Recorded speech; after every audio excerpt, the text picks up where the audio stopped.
Today we have Bill Bloom from Midwest Baco. He'll be presenting a webinar on overall equipment effectiveness, which he also presented at the TMP meeting in April 2009. Also in our audience today we have Mark Young, Mike Hobbs, Rob Kuntz from Beamer Box, and Mark Barton from Zoombiel.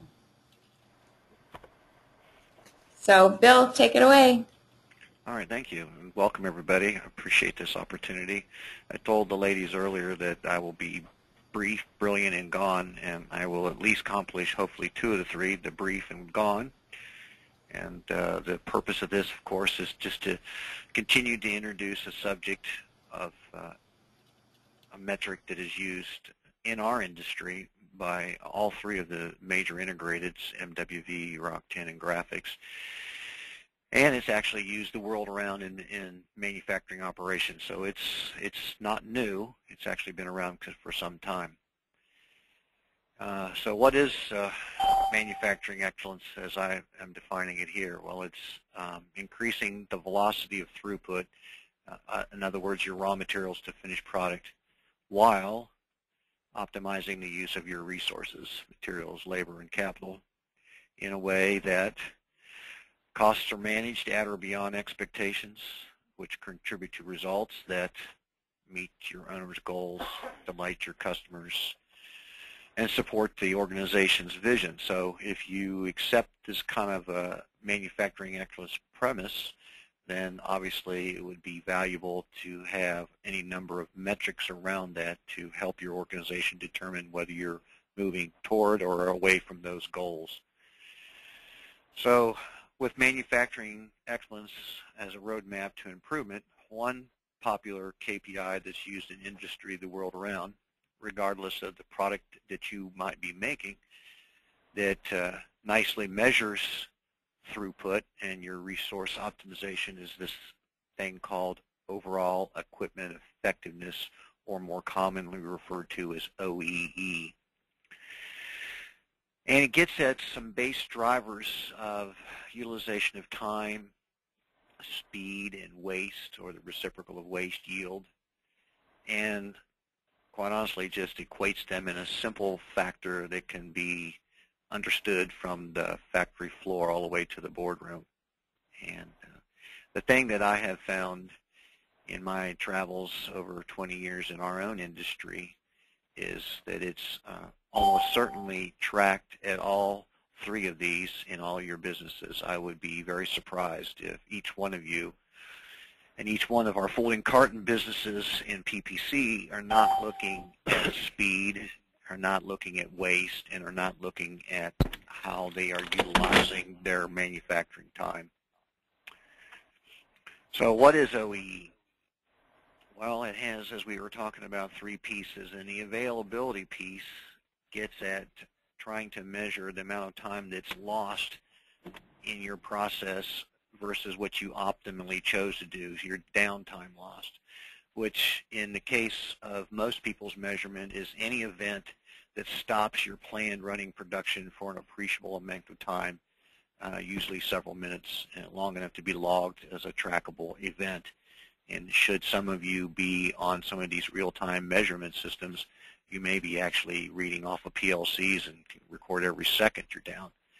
Now what's interesting and not always agreeable to some is make-ready is a form of downtime. The machine is not making product.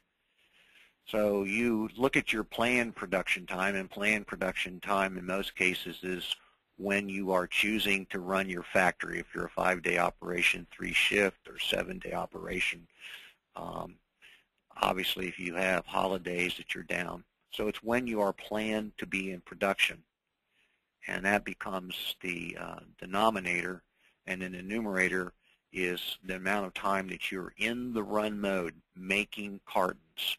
Okay, and this becomes one of the key factors that you use to calculate OEE. The next one is performance, and this is the speed loss. And in the very theoretical sense, what most companies do is they look at whatever the optimal speed or the speed that the manufacturer said that your equipment should run at, and that becomes, again, the denominator, and your actual speed becomes the numerator, and then you have a ratio of how effectively you're performing from that speed.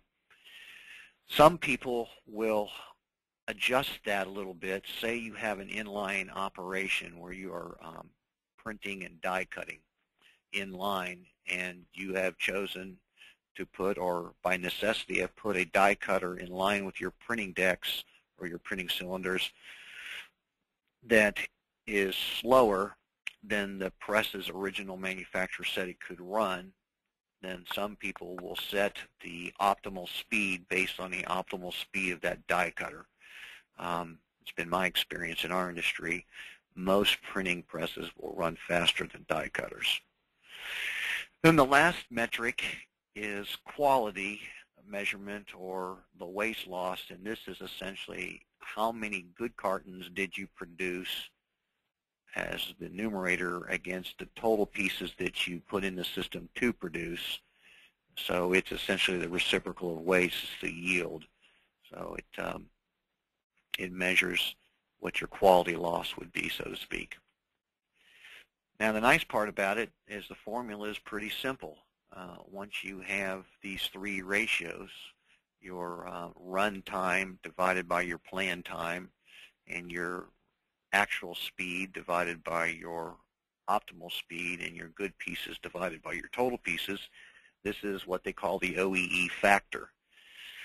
So it almost comes, in a way, goes back to your school days where, you know, a 90 was an A, and something was a B, and something was a C. Most factory people, operators on the floor, they understand each one of these quite well, and they measure them and with their supervision look at them frequently, but they don't always understand them in concert. So putting them together, I've found that operating people on the floor get it, quite honestly, generally quicker than management gets it.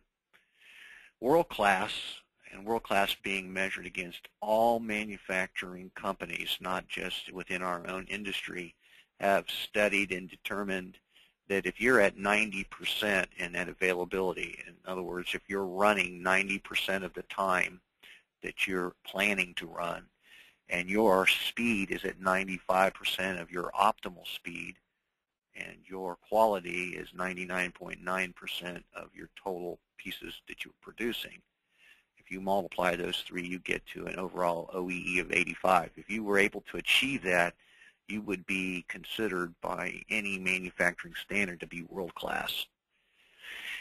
So now that's a pretty lofty goal, and studies that have been done the world around looking at this metric have determined that most plants on a worldwide base are closer to 60%. So kind of a best-in-class type of number when you multiply that is 60. So you can see all of us in industry, regardless of what we're making, have upside opportunity between like a best-in-class and a world-class number.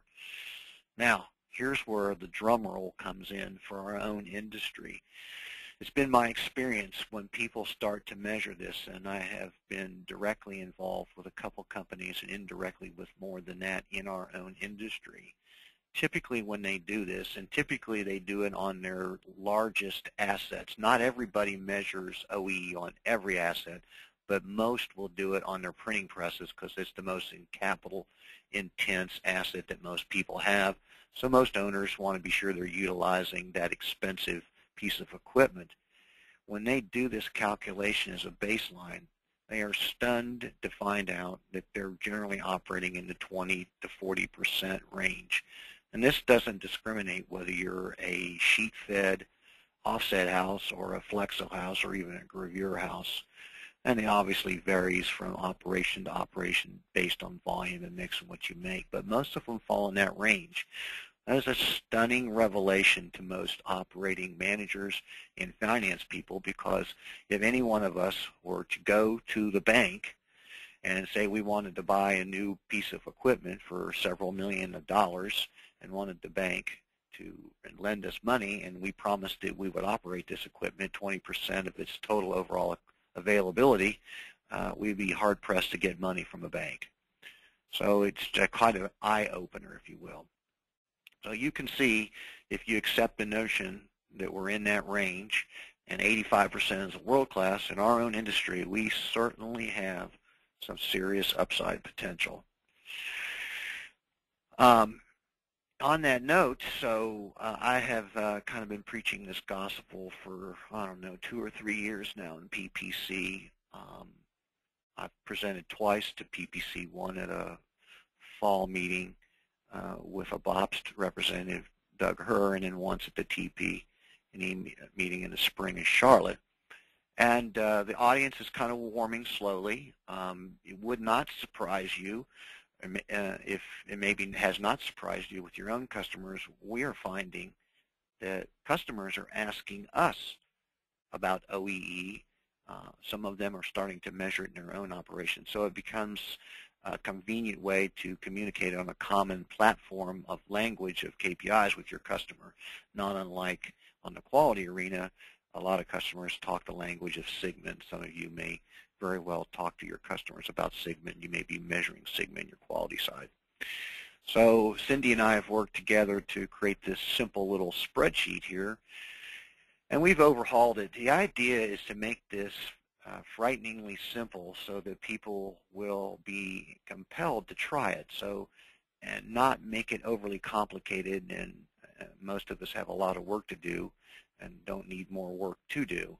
But I am quite certain in these yellow boxes that you see on these 3 squares that most of you are probably measuring these things routinely, probably by shift, by day.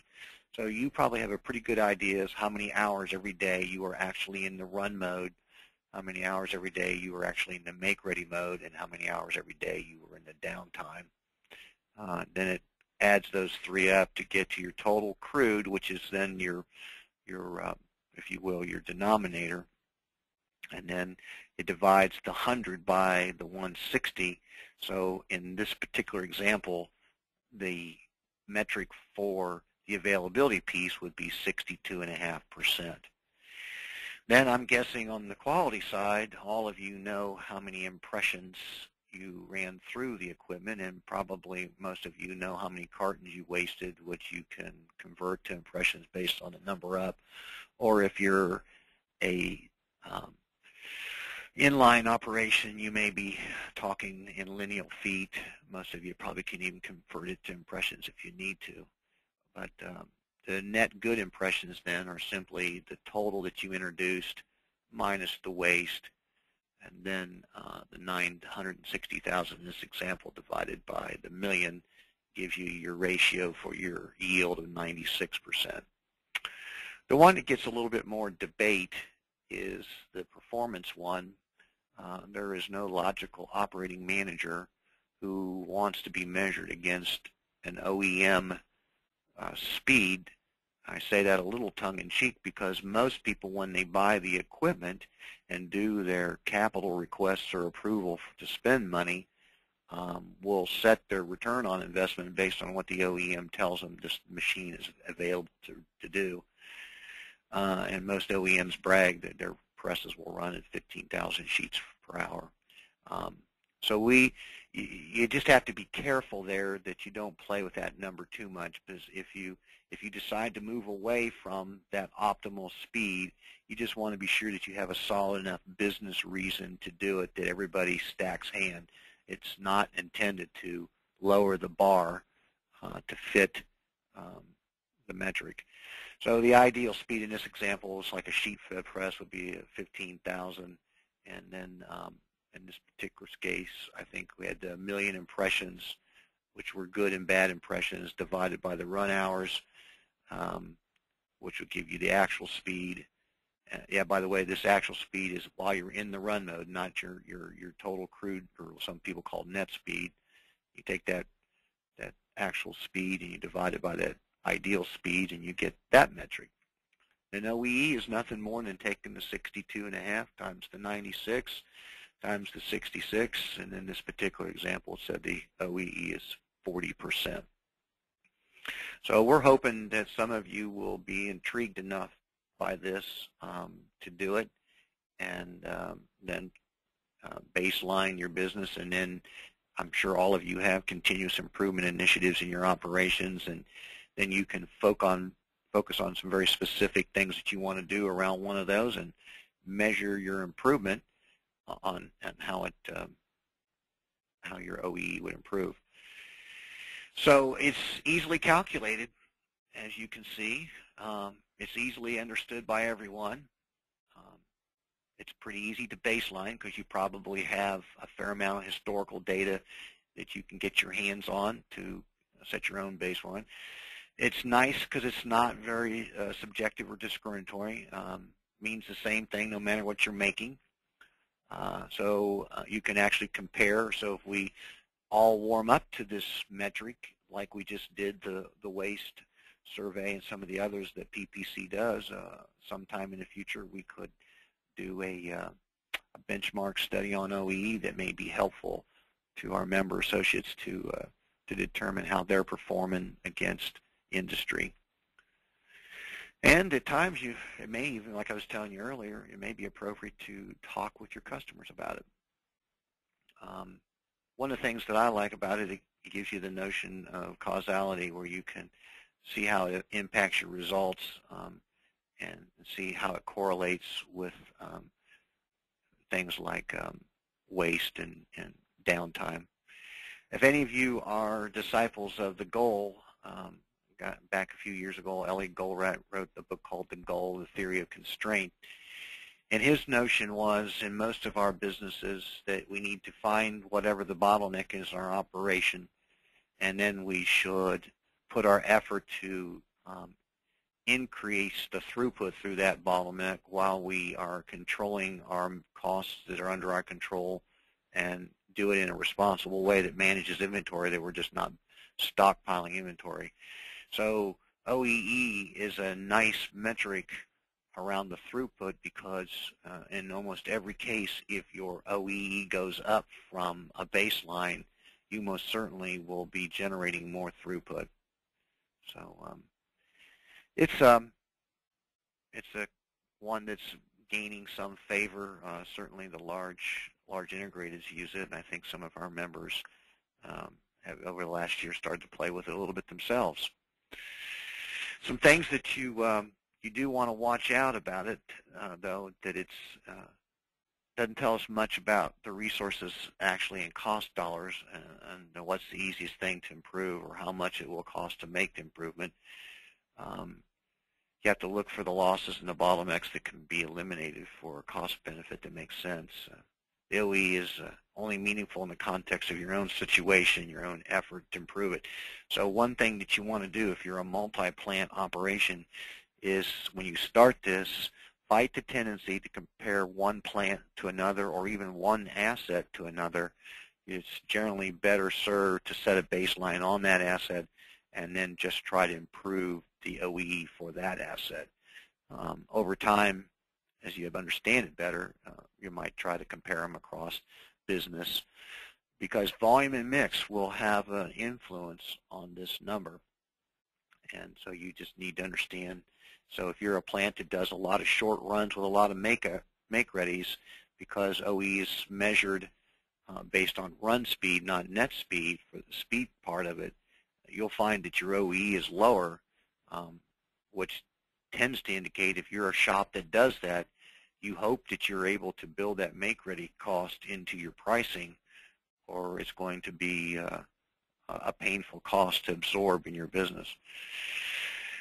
Typically, when your operation is balanced, meaning the capacity of all your assets or your stations or stages are designed to produce at a reasonably close to the same rate, the fastest stage, not the slowest, is normally your target. This forces you to recognize all the other bottlenecks and strive to improve them. So the core objective here is to produce more quality product with less waste and fewer headaches. So it is certainly not the only or the magic silver bullet, but it is a nice way to bring three important metrics that you probably look at into one easily managed metric that you can talk all the way from the president of your company down to the operators in a common language, which generally is very beneficial to operations.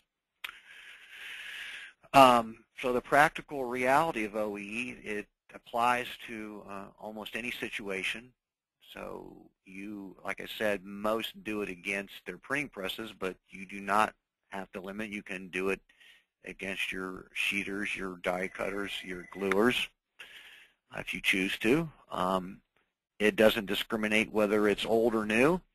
You typically would expect newer equipment to have a higher OEE because you don't buy new equipment to go backwards, so you would expect it to have less downtime, quicker make-readies, so that you're in the run mode, which is an interesting situation if you have both old and new equipment in your plant. Say you have a brand new printing press and you have a 20-year-old printing press.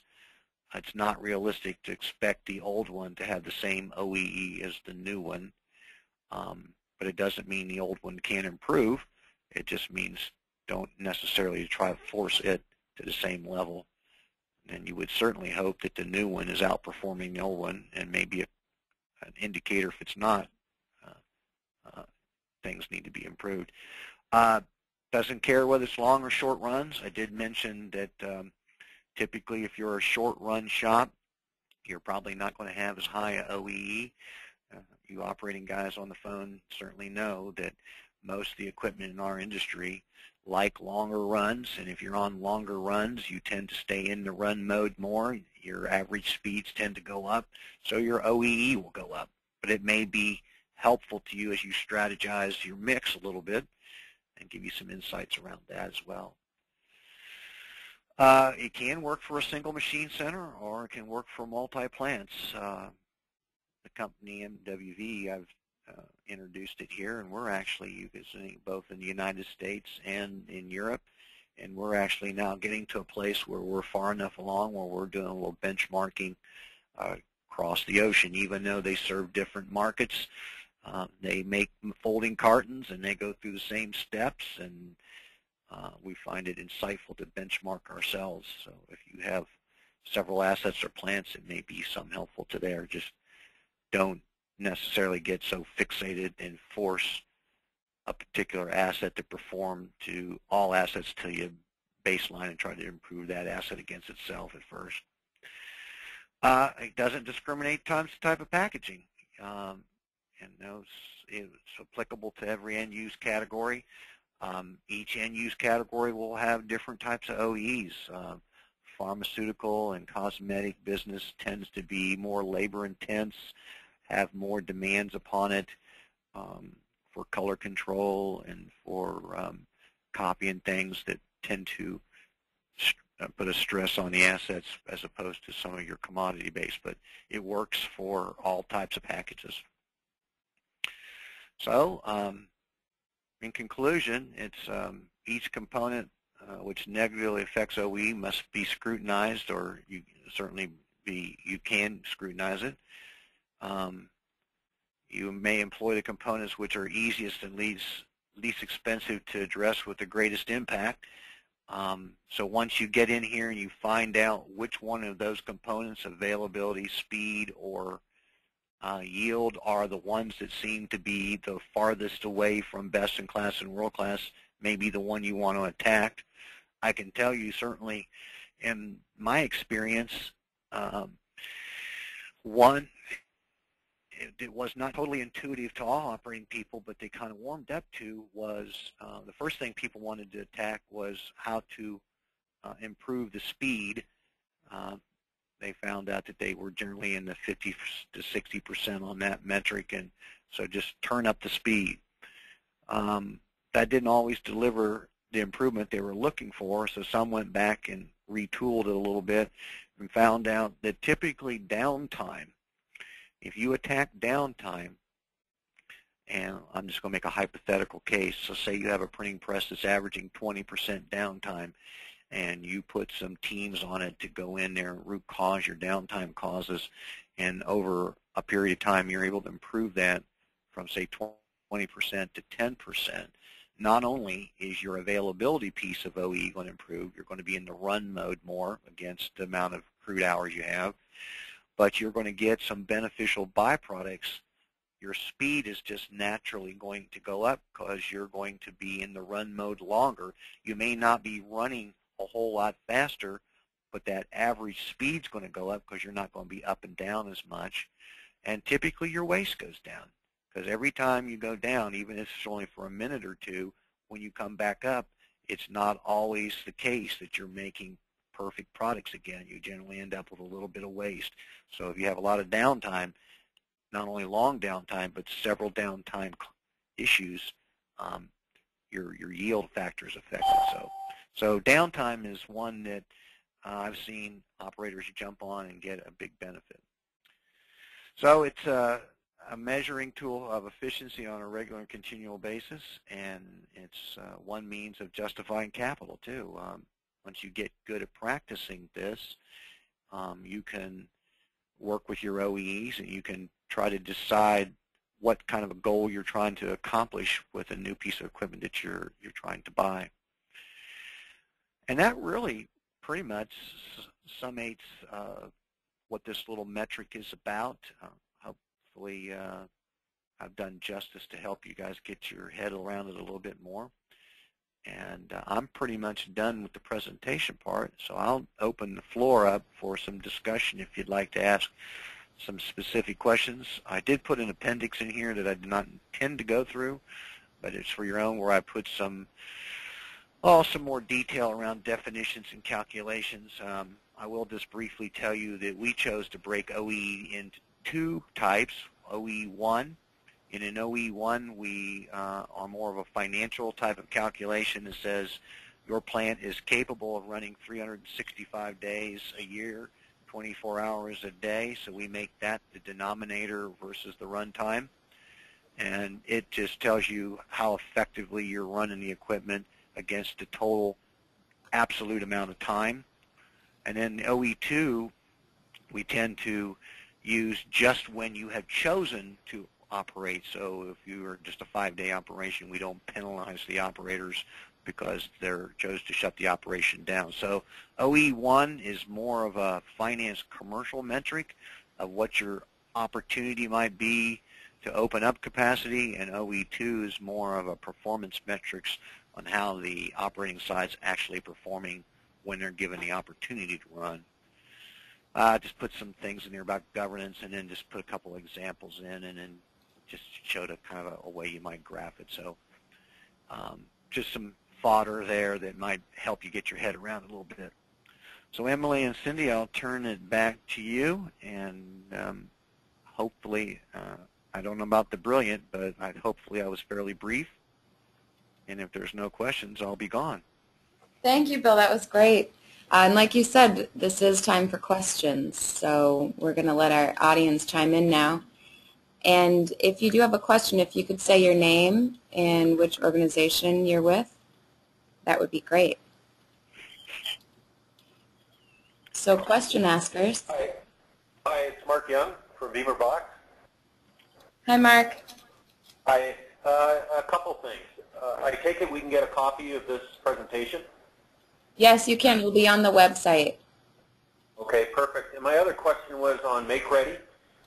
I would consider ourselves to be more of a Make Ready shop. We do a lot of smaller runs now.